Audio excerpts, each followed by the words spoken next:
Welcome everybody to the Draft Brian Film Room, and on today's episode we're going to take a look at LSU wide receiver Jamar Chase. Now Jamar Chase has got a lot of attention so far. He's a part of that dominant LSU offense that helped him win a national championship, and now as we begin to make our way into the 2021 NFL Draft and even just looking at the 2020 college football season, Jamar Chase is up on the list of the top players in college football. I've seen him ranked in the top 5 of prospects for certain NFL draft analysts. And so what we're going to do is I'm going to take a look at 3 of his games from last year and highlight what type of player Jamar Chase is, and so you can have a better feel of what he is. So let's go ahead, and before we get started, make sure you follow me on social media, draft_Brian, both on Twitter and Instagram. That's the channel here as well. Also, if you want to support, patreon.com/draft_Brian. But let's go ahead, let's get into the tape, and let's look at Jamar Chase. One of the first things that you notice with Jamar Chase is just his overall speed and explosiveness and just the power that he generates with those. And as we see in this play, he's going to be catching a ball over the middle. He don't really see much of it, but just look at him catch the ball and just make an explosive cut. And then even with that explosiveness, he's able to kind of go through a poor tackle attempt because he has that that speed. We see that again here. He's able to make kind of like a scramble type catch and then just gets the ball and explodes, and then his just power and his leg strength just allows him to just fight through and get extra yards. A lot of receivers, not every receiver, but a lot of receivers, they'll make a catch and any quick contact they'll go down, but Chase is not that type of guy. He's going to want to continue to fight through tackle attempts and get those extra yards. And we see in this play just showing the speed and burst. He's able to get a long touchdown run or catch right here just because of his speed. He's going to kind of come in from the outside angle and then just use that speed as he's behind the defenders for that long touchdown run. And finally, he's going to run a hook route right here. And just the ability, he goes up and gets the ball, but he's got 2 defenders. The cornerback's coming down to him. This linebacker, safety's coming over to him. And he's able to just make a quick move out and just that strength to kind of extend that play and finish the first down. Chase's physicality shows up in his route running and especially getting off press coverage. And Oklahoma's not known for having a good defense, but this cornerback's looking to press him at the line, going to get his hands on him. And some receivers will use a quick move. They'll use their speed to get around. But Chase uses his physicality, and he's able to get his hands up and kind of just push away the defender's hands to get inside on this hook route. Now, the design play was to go to him, but as we can see, he's able to get some separation and get to where he needs to be because of that physicality. One area to kind of look for is Jamar Chase's route running ability, and that's where I kind of want to see a little bit more. I know with LSU's offense, they don't ask their receivers to run a lot of diverse routes. Chase and Terrence Marshall on the outside ran a lot of go and simple type routes. But that doesn't mean that he can't, and I just want to continue to see more of him. Here he is in the slot, and he's going to run at this defensive back, and at the stem, he's going to kind of stutter step. He's got basically, he can go 2 ways. Okay, this cornerback has to freeze, and Chase is able to use that to his advantage and make a quick inside move and get this separation, just enough separation because of his strength, because of his size. He's able to just any little bit of separation is going to help him, and he's able to reach up, make this catch, and then once again using his strength, his power, he's able to run through this and then accelerate for a long touchdown run. Hey, we're going to get another viewpoint of this from the end zone view. So once again, he's using his quickness. He's using that stutter step. This cornerback knows, hey, I got a man-to-man. I got to react. But his quickness was way too much. Get him inside, and look at all that open space.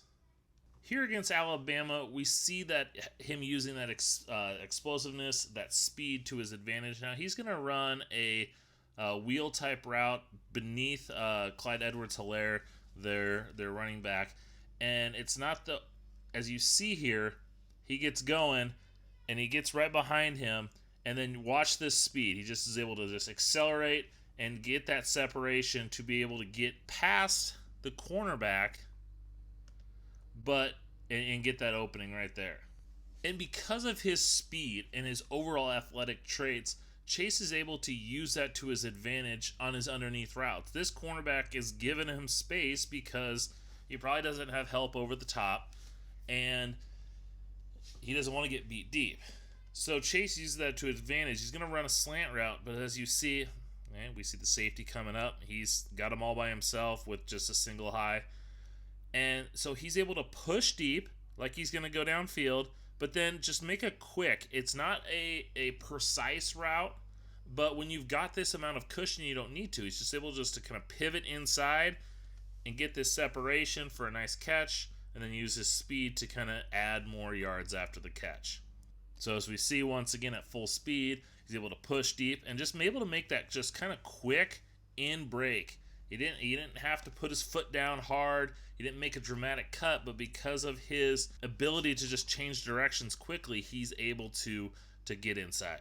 All right, another example of his route running and using other routes to help set up. He's going to run kind of a post corner, post out type move up here from the top.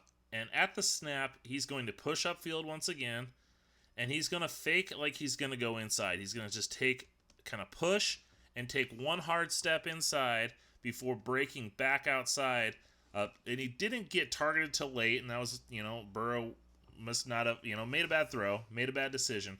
But he was open right there. If that ball comes out right there, you see Burrow, is his eyes there, is his eyes here, wherever it may be, hey, he's open initially. If that ball came with anticipation, he was open, and he got open because of his ability to make that hard cut inside and get out. Here against Alabama, he's matched up a lot against Trayvon Diggs, who was a second-round pick to the Cowboys, and Diggs is a very physical corner, and so he gets this press at first, and Chase is able to kind of battle with him initially, kind of fight him off, and then as you can see, this is just, to me, it looks like an improv type route because he's looking back, and then he's able to just quickly just spin out and get outside for that catch. So if we watch it again, he's able to just turn, make that quick turn. I mean, he was able to just stop and change direction so quickly, slow fluidly, that he got enough separation to get open, once again shedding the tackle attempt and getting upfield. And the last thing that we're going to look at is Jamar Chase's hands. And throughout the games that I saw him, he was always able to make good catches, and he did it in traffic because he's playing against fast defenders. Even the separation that he gets, he's always having a defender by him. And in this case, he's down here at the bottom, and he's going to run a hook route. So he's able to hold on to it. So he comes off, hook, and then he's got two defenders right there. He's just made the catch. He's got two defenders. Diggs is swiping his hand down to try and knock the ball out, and he's able to hold on. Hey, here against Mississippi, he's going to run another kind of hook type route. The defender's going to be coming in, contact right as he catches the ball. He's able to secure it and get upfield. All right, but my favorite catch of Jamar Chase is this ball down the field. So he's going to run a go route against Trayvon Diggs, and the ball's going to be a little bit short. But as we see, he's looking up. He's got the ability to track the ball well. He sees that it's underthrown, uses his body control to slow down, go up and high point the ball, and go in for a touchdown.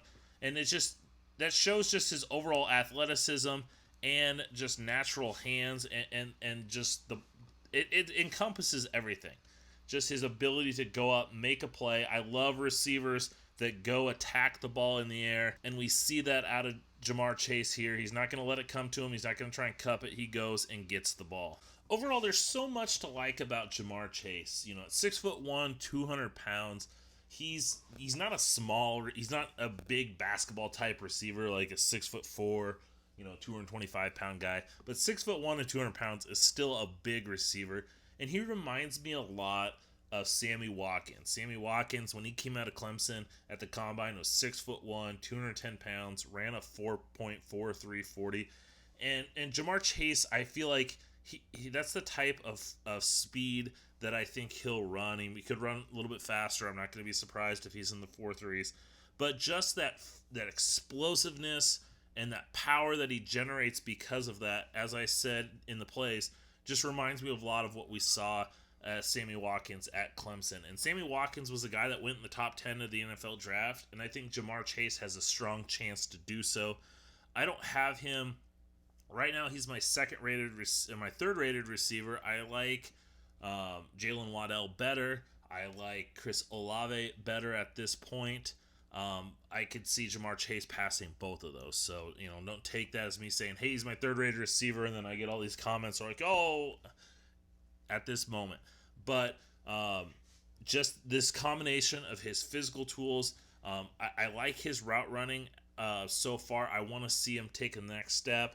But I think because he's got that power, because of his size, because of his explosive traits, he's able to create the separation based off of that. I just want to continue to see refinement. Big fan of his. Can't wait to see him in the 2020 season. If he does declare he's only a true junior, like I said, I think he's got a great shot of going in the top 10. I think he's a top 15 pick as a lock. I don't like to get into these grand statements in the summer, but he's definitely a fun player to watch. I hope you guys all enjoyed this. As I said at the beginning, if you haven't already done so, follow me on socials at draft_Brian, whether it's Twitter, whether it's Instagram. If you haven't subscribed to the channel, make sure you do that. If you like what you see and you want to help contribute, go to patreon.com/draft_Brian. You can help out there. And thanks for listening. And until next time.